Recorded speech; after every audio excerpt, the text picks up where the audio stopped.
أعوذ بالله من الشيطان الرجيم. بسم الله الرحمن الرحيم. الحمد لله الذي نحمده ونستعينه ونستهديه ونستغفره ونعوذ بالله من شرور أنفسنا ومن سيئات أعمالنا. من يهد الله فلا مضل له ومن يضلل فلن تجد له وليا مرشدا. أشهد أن لا إله إلا الله وحده لا شريك له وأشهد أن محمدا عبده ورسوله. ربي اشرح لي صدري ويسر لي أمري واحلل عقدة من لساني يفقهوا قولي. أما بعد، قال الله تعالى بعد أعوذ بالله من الشيطان الرجيم والذين استجابوا لربهم والذين استجابوا لربهم وأقاموا الصلاة وأمرهم شورى بينهم ومما رزقناهم ينفقون. Sadaqallahul azim. Dan bagi orang-orang yang menerima ataupun mematuhi seruan Tuhannya dan mendirikan solat sedang urusan mereka diputuskan dengan musyawarah antara mereka dan mereka menafkahkan sebahagian daripada rezeki yang kami berikan kepada mereka. Ayat surah Asy-Syura ayat ke-38 yang dibaca oleh imam kita pada rakaat ketiga tadi. Yang dikasihi Al-Fadhil yang berhormat Datuk Fatah selaku Exco Kajian Kelantan, ahli-ahli majlis, para pegawai dan kaki tangan MPKB Bandar Islam, muslimin muslimat yang dirahmati Allah. Alhamdulillah, kita pada malam ini telah berada pada malam yang ke-23 yang ini fasa ketiga ataupun 10 malam terakhir dalam bulan Ramadan, yang kita digambarkan berbagai bentuk keseronokan dan juga kelebihan bulan Ramadan ini. Dan Ramadan lah diibaratkan seperti tetamu pada kita. Dalam Islam ni kalau tetamu mari rumah kita boleh duduk 3 hari. Lepas 3 hari tu mana pandai-pandai lah. Begitu juga bila Ramadan mari pada kita, adakah kita pada malam ke-22 ni puasa 21 hari duduk fikir 8 hari kau 9 hari lagi tinggal. Kalau mari tetamu rumah kita, mari tetamu pada rumah kita duduk kata 2 hari lagi tinggal. Suruh lagu mana tetamu kita? Tamu kita akan rasa kecil hati. Maka begitulah Ramadan yang mari pada kita. Bila mari sebagai tetamu, maka kita perlu melayan dia dengan adab-adab yang betul sebagai tetamu. Kita tuai rumah tanya khabar lagu mana, tidur, nyera ke tak dan sebagainya. Maka begitulah kita raikan Ramadan mari pada kita. Ramadan juga diibaratkan sebagai satu pesta. Kalau orang faham tentang kelebihan Ramadan ni, yang kita digalakkan puasanya daripada Rajab Syaban masuk Ramadan. Puasa mempersiapkan diri kita dengan Ramadan, dan akhir Ramadan ni pakat menangis kesedihan ginya Ramadan. Makna pesta tu betul-betul pesta. Rasanya ibadah tu boleh macam-macam buat. Supaya kita makan buat puasa tu lauk macam-macam ada, tak tahu nak pilih. Maka begitulah ganjaran yang Allah Taala janjikan pada kita dalam bulan ni cukup besar. Dan mau nak bawa satu hadis Rasulullah SAW yang kita biasa dengar daripada Abu Hurairah yang bermaksud pada orang yang berpuasa itu ada 2 kegembiraan. Kegembiraan pertama adalah bila dia berbuka puasa, dan kegembiraan kedua adalah bila berjumpa dengan Allah Ta'ala, mana bila mati nanti insyaAllah. Dan ada satu hadis lagi, tambah lagi, sesungguhnya mulut orang yang berpuasa itu lebih wangi daripada kasturi. Kalau kita biasa dengar orang mati syahid, alhamdulillah saudara-saudara kita pergi di Gaza tu mati syahid, insya-Allah anak kecil dan sebagainya mati syahid.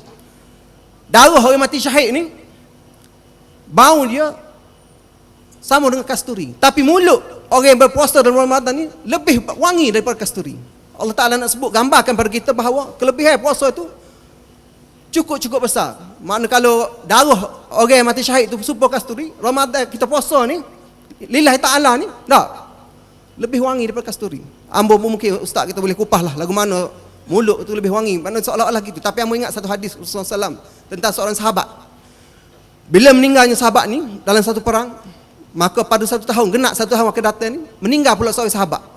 Maka bila ditanya pada Rasulullah SAW, hak mana? Disebut oleh Rasulullah SAW bahawa orang yang meninggal setahun kemudian ni, dia masuk syurga dulu. Kejut para sahabat, kanjar. Bapa orang yang mati syahid sebelum pada tu, mati syahid fisabilillah, mati syahid dari perang, tapi masuk syurganya lebih lambat pada orang meninggal setahun pada tu. Maka disebut oleh Rasulullah SAW bahawa orang ni puasa lebih sebulan, semaya lebih setahun, dia ibadah dia lebih setahun, dan betul-betul dia mempergunakan setahun yang lebih pada yang Allah Ta'ala bagi pada dia, maka atas kelebihan itulah maka dia masuk syurga dulu. Maka kita alhamdulillah dah 40 tahun baik, 20 tahun baik, telah beribadah begitu banyak. Maka kegembiraan kita bila kita buat puasa itu adakah kerana makan saja ataupun kerana kita puas hati betul-betul kita telah menunaikan satu ibadah yang Allah Ta'ala bagi kepada kita, yang telah syariatkan kepada kita. Adakah puasa hari ini lebih baik pada semalam? Puasa tahun ini lebih baik pada tahun lepas? Ibadah kita dalam bulan Ramadan ini baik tahun ini ke tahun lepas, ataupun baik semalam ke baik hari ini? Maksiat kita, ketaatan kita pada Allah, ketaatan kita lebih baik hari ini, tahun ini ke tahun lepas? Maksiat kita mata baik, mulut baik, telinga dan macam-macam benda kita boleh buat ni banyak tahun ni ke tahun lepas. Maka muhasabah inilah khususnya peringkat akhir Ramadan ni, kalau kita berlari kat peringkat akhir, dan kegembiraan ni boleh kita gambar kalau mana seorang ibu bapa melihat anak dia berjaya. Dia sukanya bila melihat anak dia berjaya. Siapa tak makan pun tak apa, nangis kegembiraan. Dan begitu juga kita boleh gambarkan seorang petani, pak mak lah, duk kapung, duk cedung tanam, mari klinik kata sakit gapo, sakit orak, buat kerja, boleh puasa pun tak ada cilah-cilah pun orang lain. Hak mari panskap pagi petang ni, bukan sini lah, tempat lain lah. Berat kadang pukul 5 nak tunggu tu beratur dah, nak tunggu 2 minit lagi pukul 5. Tunggu beratur nak panskap, tampering. Tapi buat mak ni buat kerja mana? Buat kerja molek. Siapa pergi kat, padi dia nguning ke masa tu, maka dia naik atas. Ayak aku mak joh kita tengok padi kita ni, ambil gambar, masuk WhatsApp kau upload Facebook kau apa, tunjuk gembira, nak tunjuk, nak kongsi kegembiraan, ke rasa sedapnya. Baru main klinik tadi cocok, klinik jaga, cocok sakit orak, segar, tengok dah keadaan sungguh-sungguh bahagia. Oh ya, tahun ni kita pergi pula umrah. Ni kata keberkatan. Ambo bila tanya pesakit, buat kerja apa? Kata kerja kapung. Kerja kapung ni lah tiap mari kali mari Ramadan, mari cocok menjahit, mari cocok ACWA sama nak pergi umrah. Hampir setiap tahun. Makna keberkatan daripada rezeki, mari. Mak Joh pula kata, nak minta son. Gapo? Belilah sorak lagi. Tak. Maknanya duit lebih tu banyak. Bila ada keberkatan, tapi Pak Mak kata, pada lah tahun lepas beli dah. Tahun ni kita atas Gaza pula. Itulah makna peningkatan. Ataupun tahun ni kita payah pergi umrah pula. Mak Joh kata, kita atas duit kita. Pada mereka memerlukan, lebih memerlukan. Mana inilah peningkatan pada amalan kita. Kita walaupun kita rasa seronoknya disunatkan lagi lebih lagi bulan Ramadan ni pergi ke Baitullah. Tapi kegembiraan yang boleh dikongsi dengan orang lain, yang dirasa oleh orang lain, itu kita rasa lebih lagi. Nak kita rasai daripada kegembiraan pada diri kita.